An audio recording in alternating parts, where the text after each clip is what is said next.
વડોદરા શહેર શુક્રવારી બજારમાં વેપારીઓ તેમજ ગ્રાહકો કોરોનાની ગાઈડલાઈનના નિયમોને નેવે મૂકી ખરીદી કરવા ઉમટી પડતા કોરોના વાયરસને નોતરું આપી રહ્યા છે. કોરોનાનો કહેર વધતા રાત્રિ કર્ફ્યુની પરિસ્થિતિ ઉદ્ભવી છે.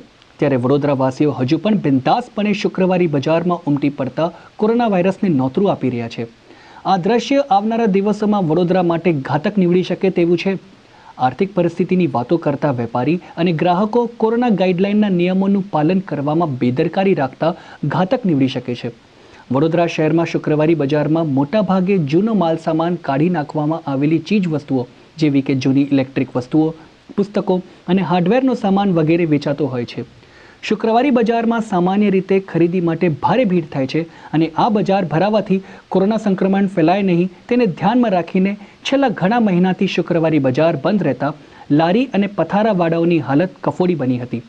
કોરોનાનું સંક્રમણ ઘટતા પાલિકાએ શુક્રવારી બજાર શરૂ કરવા લીલી ઝંડી આપી હતી અને સોશિયલ ડિસ્ટન્સ રાખવાની સાથે કોરોનાની ગાઈડલાઈનનું ચુસ્ત પાલન કરવા સૂચના પણ આપી હતી.